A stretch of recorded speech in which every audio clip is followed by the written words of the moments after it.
जय श्री कृष्णा। आज की वीडियो में सुनेंगे श्री सत्यनारायण भगवान की 5 कथाओं का रसपान करेंगे और आरती सहित इस वीडियो को पूर्ण रूप से सुननी चाहिए। पूर्णिमा के पावन अवसर पर कथा को पूरा ही अवश्य सुनना चाहिए, तभी व्रत का पूर्ण रूप से फल प्राप्त होता है। कथा को सुनने का अत्यंत ही शुभ फल होता है, तभी व्रत समापन पूर्ण रूप से होता है। कथा को सुनने के लिए चैनल को सब्सक्राइब करें, शेयर करें।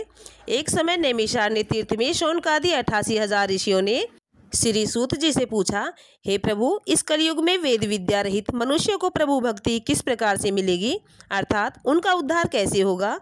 तो हे मुनिवर, श्रेष्ठ ऐसा कोई तब मुझे बतलाइए जिसमें थोड़े समय में पुण्य प्राप्त हो जाए और मुझे भौतिक इच्छाएं मनवांछित फल मिल जाए। यह कथा सुनने की मेरी बहुत ही इच्छा है। सर्वश्रेष्ठ गाता श्री सूत जी बोले, हे वैष्णवों में पूज्य, आप सबने प्राणियों के हित की बात पूछी है, अर्थात मैं उस श्रेष्ठ व्रत को आप लोगों को सुनाता हूँ। ध्यान पूर्वक से सुनो। जिस व्रत को नारद जी ने लक्ष्मी नारायण जी से पूछा था और इस लक्ष्मीपति ने मुनि श्रेष्ठ नारद जी से कहा था, सो ध्यान पूर्वक से सुनो। एक समय योगी राज नारद जी दूसरों के हित की इच्छा से अनेक लोकों में घूमते हुए मृत्यु लोक में आ पहुँचे, अर्थात उनके योनियों में जन्मे हुए प्राय सभी मनुष्यों को अपने कर्मों द्वारा अनेकों दुखों से पीड़ित देखकर सोचा, किसी यज्ञ के करने से निश्चय ही मानवों के दुखों का नाश हो जाएगा। ऐसा मन में सोचकर विष्णु लोक में चले गए। वहाँ श्वेत ही वर्ण और 4 भुजाओं वाले देवों के ईश नारायण भगवान, जिनके हाथों में शंख, चक्र, गदा और पद्म थे, अर्थात वरमाला पहने हुए, उन्हें देखकर उनकी स्तुति करने लगे कि हे प्रभु, आप अत्यंत शक्ति से संपन्न हैं। मन अर्थात वाणी भी आपको नहीं पा सकती। आपका अर्थात मध्य अंत नहीं है। निर्गुण स्वरूप सृष्टि के कारण भक्तों के दुखों को नाश करने वाले आप प्रभु हो। आपको मेरा नमस्कार है। बारंबार मैं आपको नमस्कार करता हूँ, मेरा नमस्कार स्वीकार करें। हे प्रभु, नारद जी से इस प्रकार की स्तुति सुनकर विष्णु भगवान बोले, हे मुनिश्रेष्ठ, आपके मन में क्या है? आपका किस काम के लिए आगमन हुआ है? निसंकोच कहो। तभी नारद मुनि बोले, मृत्युलोक में सब मनुष्य जो अनेक योनियों में पैदा हुए हैं, अपने अपने कर्मों के द्वारा अनेक प्रकार के दुखों से ही दुखी हैं। जैसे मनुष्य कर्म करता है उसे उसी प्रकार का फल प्राप्त होता है। हे नाथ, मुझ पर दया रखते हुए आप मुझे बतलाइए कि उन मनुष्यों के सब दुख थोड़े से ही प्रयत्न से कैसे दूर हो सकते हैं। इस पर भगवान श्री हरि बोले, हे नारद, मनुष्यों की भलाई के लिए तुमने बहुत अच्छी बात पूछी है। यह जिसके कारण मनुष्य मोह से छूट जाता है, अर्थात मैं वह आपको सुनाता हूँ। पुण्य देने वाला स्वर्ग अर्थात मृत्यु लोक में दोनों में दुर्लभ एक उत्तम व्रत है। आज मैं प्रेमवश होकर तुमसे सुनाता हूँ। श्री सत्यनारायण भगवान का जयकारा लगाते हुए बोलते हैं कि व्रत अच्छी तरह से विधान पूर्वक से विधि पूर्वक से अगर मनुष्य कर लेता है और पूर्णिमा के दिन जो व्रत आता है, इस व्रत का श्रद्धा भाव से निष्ठा के साथ इस व्रत को अगर मनुष्य कर लेता है तो वह विधि पूर्वक से मोक्ष को प्राप्त कर लेता है। और श्री भगवान विष्णु के वचन सुनकर नारद मुनिवर बोले, इस व्रत का फल क्या है, क्या विधान है, किसने यह व्रत किया था और किस दिन यह व्रत करना चाहिए, मुझे विस्तार से सुनाइए। भगवान बोले, दुख शोक आदि अर्थात दूर करने वाला, धन धान्य में भंडार भरने वाला, सौभाग्य अर्थात संतान को देने वाला, यह व्रत सब स्थानों में विजय करने वाला, भक्ति और श्रद्धा के साथ पूर्णिमा के दिन श्री सत्यनारायण भगवान की कथा सुनने का महत्व है। अर्थात पूर्णिमा के दिन इस व्रत को जो मनुष्य श्रद्धा और निष्ठा के साथ करेगा, उसके समस्त पाप नष्ट हो जाएंगे और अन्न धन के भंडार भर जाएंगे। उसे विजय सभी रूप से प्राप्त होगी। इस व्रत का इतना प्रभाव है कि सौभाग्य संतान देने वाला यह व्रत है और सभी स्थानों पर विजय प्राप्त करने वाला यह व्रत है।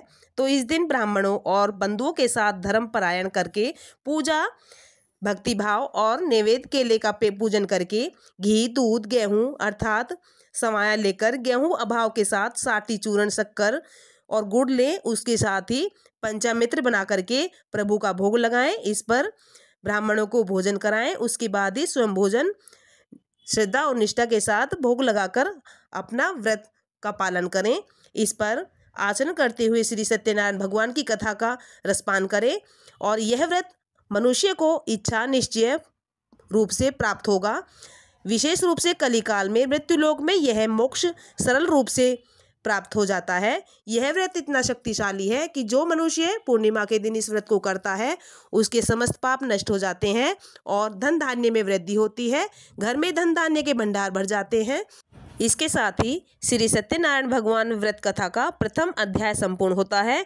तो बोले श्रीमन नारायण नारायण नारायण भजमन नारायण नारायण नारायण। श्री सत्यनारायण भगवान की जय। श्री सत्यनारायण भगवान की दूसरी कथा शुरू करते हैं। सूत जी बोले, हे ऋषियों, जिसने पहले समय में इस व्रत को किया था उसका इतिहास क्या है? मैं ध्यान पूर्वक से तुम्हें सुनाता हूँ तो तुम विस्तार से सुनो। सुंदर काशीपुरी नगरी में एक अत्यंत निर्धन ब्राह्मण रहता था। वह अत्यंत ही भूख प्यास से बेचैन था। नित्य पृथ्वी लोक पर घूमता रहता था। ब्राह्मणों से प्रेम करने वाले भगवान ने ब्राह्मण का रूप धारण करके उसके पास जाकर के आदर सहित से पूछा, हे विप्रे, नित्य दुखी हुआ पृथ्वी पर क्यों घूम रहे हो? दीन ब्राह्मण बोला, मैं निर्धन ब्राह्मण हूँ, भिक्षा के लिए पृथ्वी पर फिरता हूँ। हे भगवान, यदि आप इसका उपाय आप जानते हैं तो कृपा करके मुझे सुनाइए। वृंद ब्राह्मण बोला, सत्यनारायण भगवान मनवांछित फल देने वाले देव हैं, इसलिए हे ब्राह्मण, तू उनका पूजन कर और विधि पूर्वक से उनका श्रद्धा भाव से निष्ठा से उनका व्रत कर और मनुष्य के उस व्रत को करने से दुखों से मुक्ति मिलती है। ब्राह्मणों को सारा विधान बतलाकर सुनाकर बूढ़े ब्राह्मण का रूप धारण करने वाले श्री सत्यनारायण भगवान अंतर्ध्यान हो गए। उस बूढ़े ब्राह्मण ने निश्चय ही कर लिया कि मुझे उन्होंने व्रत की पूरी जानकारी दी है तो मैं इस व्रत को अवश्य से ही करूँगा और सुबह सवेरे उठ करके नित्य स्नान से निवृत्त होकर उनकी पूजा करूँगा और निष्ठा भाव के साथ व्रत करूँगा। तो वह बूढ़ा ब्राह्मण उठा और सत्यनारायण भगवान के व्रत का निश्चय कर भिक्षा मांगने के लिए चला गया। उस दिन उसको भिक्षा में बहुत धन मिला, जिससे बंधुओं ने साथ उसने श्री सत्यनारायण भगवान का व्रत भी किया। इसके करने से वह विप्र सभी दुखों से छूटकर अनेक प्रकार की संपत्तियों से युक्त हो गया।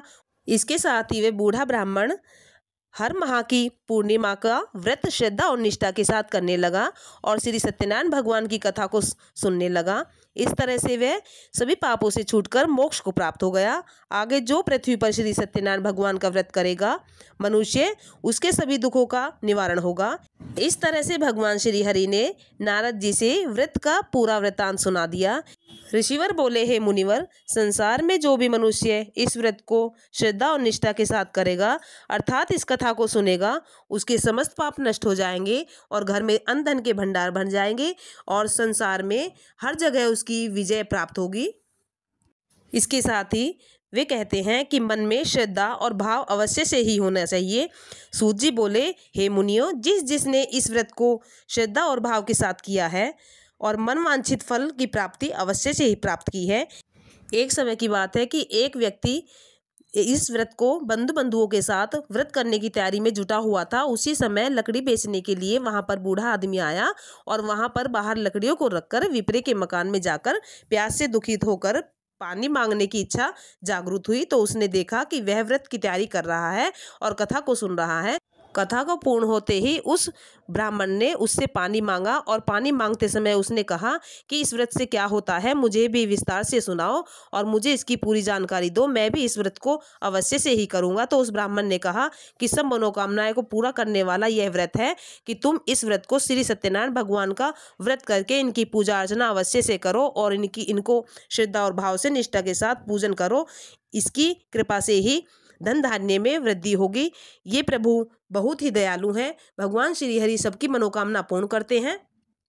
तभी उस लकड़हारे ने पानी पीकर बहुत प्रसन्न होकर वहां से भिक्षा लेकर चल दिया और जाकर वहां पर चरणामृत लेकर प्रसाद खाने के बाद अपने घर जाकर लकड़हारे ने मन प्रसन्न होकर इस प्रकार का संकल्प किया कि आज गांव में लकड़ी बेचने से जो धन मिला है उसी से मैं श्री सत्यनारायण भगवान की पूजा करूंगा और उसी से मैं उत्तम व्रत करूंगा। यह मन में विचार कर बूढ़ा आदमी लकड़ियों को अपने सिर पर रखकर जिस नगर में धनवान लोग रहते थे वहां पर ऐसे सुंदर नगर में चला गया।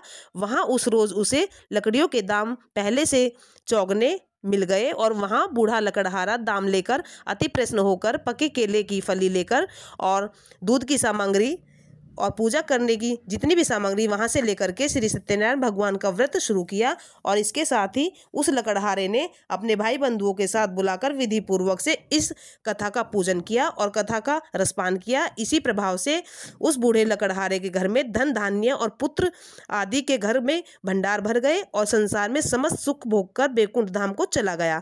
इस प्रकार से श्री सत्यनारायण भगवान की दूसरी कथा पूर्ण होती है। श्रीमन नारायण नारायण नारायण भजमन नारायण नारायण नारायण। श्री सत्यनारायण भगवान की जय। श्री सत्यनारायण भगवान की तीसरी कथा शुरू करते हैं। सूत जी बोले, हे श्रेष्ठ मुनियों, अब आगे की कथा कहता हूँ, विस्तार से सुनो। पहले समय में उल्कामुख नामक का एक बुद्धिमान राजा था। वह सत्यवक्ता में जितेंद्रिय था। प्रतिदिन देव स्थानों में जाता था, गरीबों को धन देकर उनके कष्ट दूर किया करता था। लेकिन उसकी पत्नी कमल के समान मुख वाली और सती साध्वी थी। भद्रशिला नदी के तट पर वह उन दोनों से श्री सत्यनारायण भगवान का व्रत किया करती थी। उस समय वहाँ एक साधु नामक वेश्य रूप में आया। उसके पास व्यापार के लिए बहुत सा धन देकर राजा को व्रत करते देखकर वह विनय के साथ पूछने लगा, हे राजन, भक्ति युक्त चित्तिए, यह आप क्या कर रहे हो? मेरी सुनने की बहुत इच्छा है, सो आप मुझे विस्तार रूप से सुनाइए। राजा बोला कि मैं हर माह की पूर्णिमा के दिन पूजन करता हूँ और श्री सत्यनारायण भगवान का व्रत करता हूँ। श्रद्धा और निष्ठा के साथ इस व्रत को भाव के साथ करता हूँ और इसका पूजन करता हूँ। राजा के वचन सुनकर साधु आदर से बोला, हे राजन, मुझसे इसका सब विधान कहो, मैं भी आपके साथ कथा अनुसार इस व्रत को करूँगा। मेरे भी कोई संतान नहीं है और इससे निश्चय ही मुझे संतान प्राप्त हो जाएगी। राजा ने ये सब विधान सुनकर व्यापार से निर्वृत्त होकर आनंद पूर्वक से उसे अपने घर पर बुलाया और साधु अपनी पत्नी से संतान देने वाला व्रत का वर्णन सुनाया और कहा, जब मेरे संतान होगी तब मैं इस व्रत को करूँगा। साधु ने ऐसे वचन सुनकर पत्नी लीलावती से कहे। एक दिन उसकी पत्नी लीलावती पति के साथ आनंदी रूप से सांसारिक धर्म में प्रवृत्त होकर श्री सत्यनारायण भगवान की कृपा से गर्भवती हो गई। 10वें महीने में उसके एक सुंदर कन्या का जन्म हुआ। दिनों दिन वह इस दिन तरह से बढ़ने लगी कि वह बहुत बड़ी हो गई और शुक्ल पक्ष का चंद्रमा बढ़ता गया। कन्या का नाम कलावती रखा गया। तभी लीलावती ने मीठे शब्दों में अपने पति से कहा, जो आपने संकल्प लिया था कि सत्यनारायण भगवान का व्रत करूंगा, कहीं आप उस व्रत को भूल तो नहीं गए हो? तभी साधुराम बोला कि नहीं विप्रे, मैं उसे नहीं भूला हूँ। मैं उस व्रत को अवश्य से करूँगा, लेकिन उससे पहले मैं उसका विवाह करूँगा। इस प्रकार से अपनी पत्नी को आश्वासन देकर नगर को चला गया। कलावती पितृगृह में वृद्धि को प्राप्त हो गई। साधु ने जब नगर में सखियों के साथ अपनी पुत्री को देखा तो तुरंत ही दूत को बुलाकर कहा, पुत्री के लिए कोई संयोग्य वर देखकर लाओ। साधु की आज्ञा पाकर दूत कंचन नगर पहुंचा। वहां पर देखकर लड़की के लिए संयोग वणिक पुत्र को ले आया। उस पर संयोग लड़के को देखकर साधु ने अपने बंधुओं के साथ सहित प्रसन्नचित्त होकर अपनी पुत्री का विवाह करने निश्चय कर लिया और उसके साथ कर दिया। किंतु दुर्भाग्य से विवाह के समय ही उस व्रत का करना भूल गया। तब श्री भगवान क्रोधित होकर उसे श्राप दे दिया और दारुण दुख प्राप्त कर दिया और अपने कार्य में कुशल साधु बनिया जमाता सहित समुद्र के समीप स्थित होकर रतनसारपुर में नगर में चला गया। वहां पर दोनों सास ससुर जमाई चंद्रकेतु राजा के उस नगर में व्यापार करने लगे। एक बार भगवान श्री सत्यनारायण की माया से प्रेरित होकर चोर राजा का धन चुराकर भाग रहा था तो किंतु राजा के दूतों को आता देखकर चोर ने घबराकर भागते हुए कहा, राजा के धन को वहीं चुपचाप रख दिया जहां पर ससुर जमाई ठहरे हुए थे। जब दूतों ने उस साधु वेश्या के पास जाकर राजा के धन को देखा और दोनों को पकड़कर उन्होंने राजा के समीप जाकर बोले, हम इन दोनों चोरों को पकड़कर लाए हैं, अब हमें क्या करना चाहिए? आज्ञा दे प्रभु। राजा की आज्ञा से उन्हें कारावास में डाल दिया और उनका धन छीन लिया। श्री सत्यनारायण भगवान के श्राप द्वारा उनकी पत्नी भी घर पर बहुत दुखी हो गई और वह दुखित से रहने लगी। उनके घर पर जो धन था वह भी नष्ट हो गया और जो था बचा कुचा उसे चोर ले गए। शारीरिक मानसिक पीड़ा अर्थात भूख प्यास से अधिक दुखित रहने लगी और चिंता में कलावती एक ब्राह्मण के घर पर चली गई। वहां उसने श्री सत्यनारायण भगवान का व्रत होते देखा, फिर कथा सुनी और प्रसाद ग्रहण लेकर अपने घर पर आ गई। तो माता ने कलावती से कहा कि हे पुत्री, तू अब तक कहाँ रही और तेरे मन में क्या है। कलावती बोली, हे माता, मैंने एक ब्राह्मण के घर श्री सत्यनारायण भगवान का व्रत देखा है और उस कन्या के वचन सुनकर लीलावती और वहाँ पर पूजन मैंने देखा है। तो उस प्रकार से लीलावती भगवान के पूजन की तैयारी करने लगी। लीलावती ने परिवार और बंधुओं सहित श्री सत्यनारायण भगवान का पूजन किया और भाव सहित व्रत किया और वर मांगा। और वरदान में उसने मांगा कि मेरे पति को क्षमा कर दीजिए और मेरी प्रार्थना स्वीकार कर लीजिए। हमसे जो अपराध हुए हैं, हमारे अपराधों को क्षमा करे प्रभु। श्री सत्यनारायण भगवान इस व्रत से संतुष्ट हो गए और राजा चंद्रकेतु का स्वप्न में दर्शन देकर कहा, हे राजन, दोनों वेश्यों को प्रातः छोड़ देना। उनका सारा धन जो तुमने लिया है उन्हें वापस दे देना। मैं तुम्हारा धन, राज्य, पुत्रादि नष्ट कर दूंगा, नहीं तो ऐसा तुमने नहीं किया। राजा से ऐसा कहकर भगवान अंतर्ध्यान हो गए। प्रातःकाल राजा चंद्रकेतु ने सभा में अपना स्वप्न सुनाया। फिर दोनों वाणिक पुत्रों को कैद से मुक्त कर दिया। सभा में बुलाकर दोनों ने आते ही राजा को नमस्कार किया। राजा मीठे वचनों को सुनकर, हे महानुभाव, भाग्यवश ऐसा कठिन दुख तुमने प्राप्त हुआ है, अब तुम्हें कोई भय नहीं है। ऐसा कहकर राजा ने उनको नए नए वस्त्र आभूषण देकर धन धान्य से भरकर उन्हें विदा किया और दुगना धन देकर आदर सहित अपने घर से विदा कर दिया। दोनों वेश्ये अपने घर को चल दिए। इस पर श्री सत्यनारायण भगवान की तीसरी कथा पूर्ण होती है। श्रीमन्नारायण नारायण नारायण भजमन नारायण नारायण नारायण। श्री सत्यनारायण भगवान की जय। श्री सत्यनारायण भगवान की चौथी कथा शुरू करते हैं। सूत जी बोले, वेश्ये में मंगलाचार करके यात्रा आरंभ की और अपने नगर को चल दिया। उनके थोड़ी दूर निकलने पर दंडी वेशधारी वाणिक हंसता हुआ बोला, श्री सत्यनारायण से पूछा कि हे साधु, तेरी नाव में क्या है। अभिमानी वाणिक हंसता हुआ बोला, हे दंडनीय, आप क्यों पूछ रहे हो, क्या धन लेने की इच्छा है। मेरी नाव में तो बेल और पत्ते भरे हुए हैं। वेश्ये का कठोर वचन सुनकर श्री भगवान ने कहा, तुम्हारा वचन सत्य है। दंडी ऐसा कहकर वहां से चल गए और कुछ दूर जाकर समुद्र के किनारे बैठ गए। दंडी के जाने पर वेश्ये ने नृत्य क्रिया करने के बाद नाव को ऊंची उठी देखकर आश्चर्यचकित हो गया। तभी नाव में बेलपत्र देखकर मूर्छित हो जमीन पर गिर पड़ा।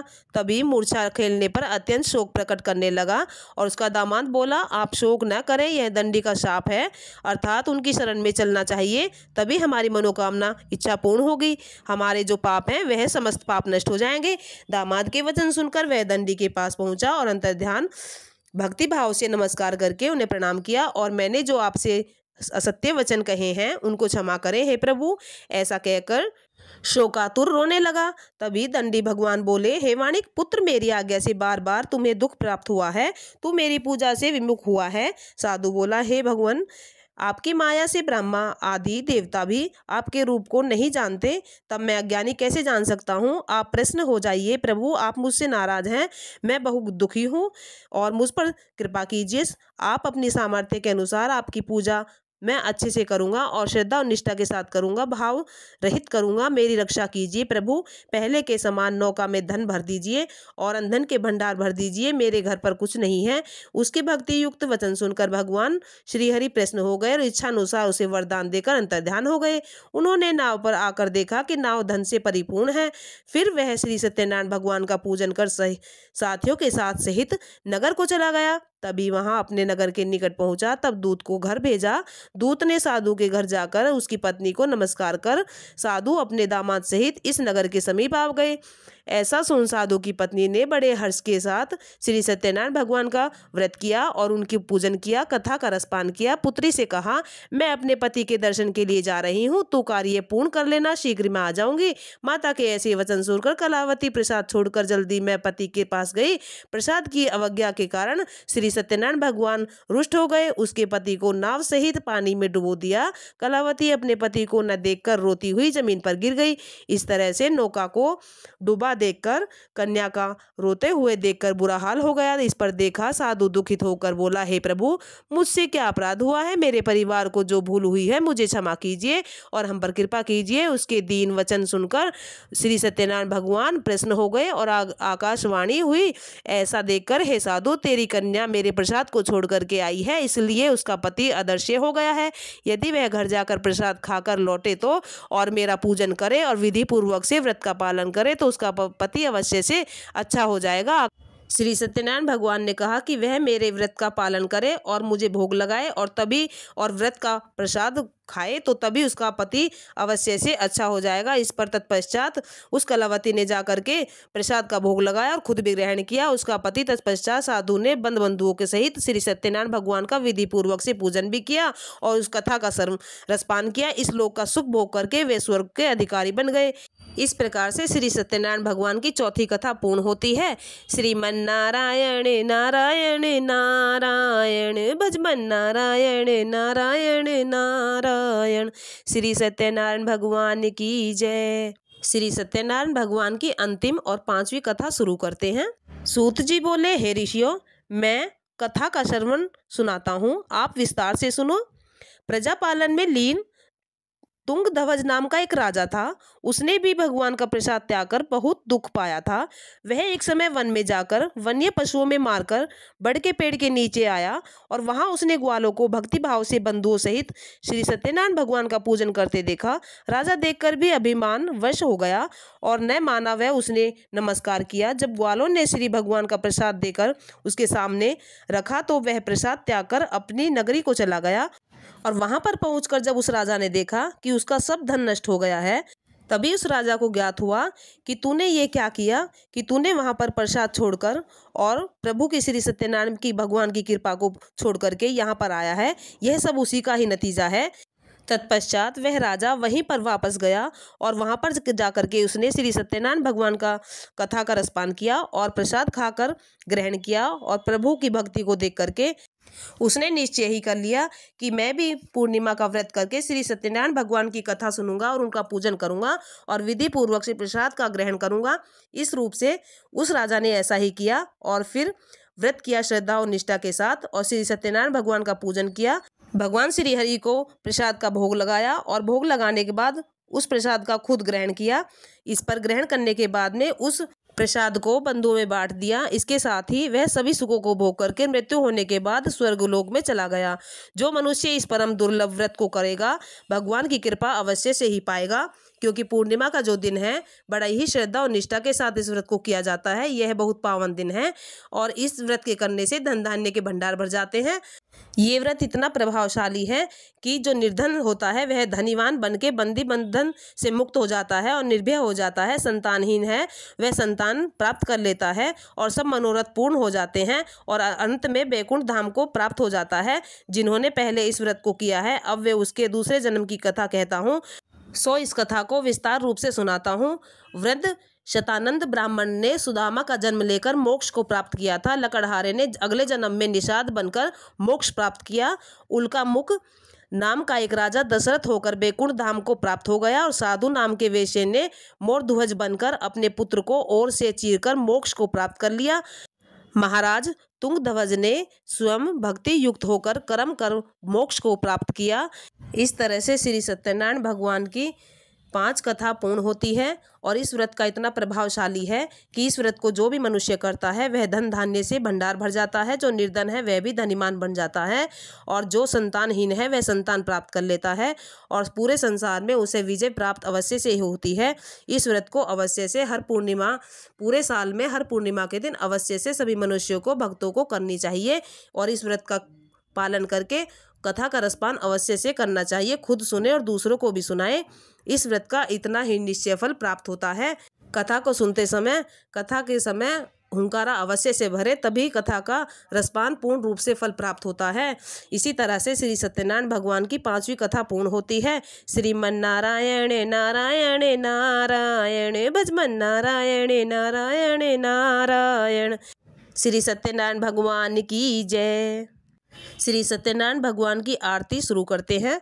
ओम जय लक्ष्मी रमेणा स्वामी, जय लक्ष्मी रमेणा सत्यनारायण स्वामी, जन पातक हरिणा। ओम जय लक्ष्मी रमेणा रतन जड़ित सिंहासन, अद्भुत छवि राजे स्वामी, जय लक्ष्मी रमेणा। नारद करत निरांजन, घंटा ध्वनि बाजे, ओम जय लक्ष्मी रमेणा। प्रकट भये कली कारण ध्वज को दरस दियो, स्वामी जय लक्ष्मी रमणा। बूढ़ो ब्राह्मण बन कर कंचन महल कियो, ओम जय लक्ष्मी रमणा। दुर्बल भील कटारो जिन पर कृपा करी, स्वामी जय लक्ष्मी रमणा। चंद्रचूड़ एक राजा तिनकी विपत्ति हरी, ओम जय लक्ष्मी रमणा। वेश्य मनोरथ पायो श्रद्धा तज दीनी, स्वामी जय लक्ष्मी रमणा। सो फल भोग्यो प्रभु जी फिरे स्तुति कीनी, ओम जय लक्ष्मी रमणा। भाव भक्ति के कारण छिन छिन रूप धरियो, स्वामी जय लक्ष्मी रमणा। श्रद्धा धारण कीनी तिनको काज सरियो, ओम जय लक्ष्मी रमणा। ग्वाल बाल संग राजा वन में भक्ति करी, स्वामी जय लक्ष्मी रमणा। मन वांछित फल दिनहा दीन दयाल हरि, ओम जय लक्ष्मी रमणा। चढ़त प्रसाद सवायो कदली फल मेवा, स्वामी जय लक्ष्मी रमणा। धूप दीप तुलसी से राजी सत्य देवा, ओम जय लक्ष्मी रमणा। श्री सत्यनारायण स्वामी की आरती जो कोई नर गावे, स्वामी जय लक्ष्मी रमणा। कहते शिवानंद स्वामी मन वांछित फल पावे, ओम जय लक्ष्मी रमणा। जय जय जय लक्ष्मी रमणा, स्वामी जय लक्ष्मी रमणा। श्री सत्यनारायण भगवान जी की आरती पूर्ण होती है।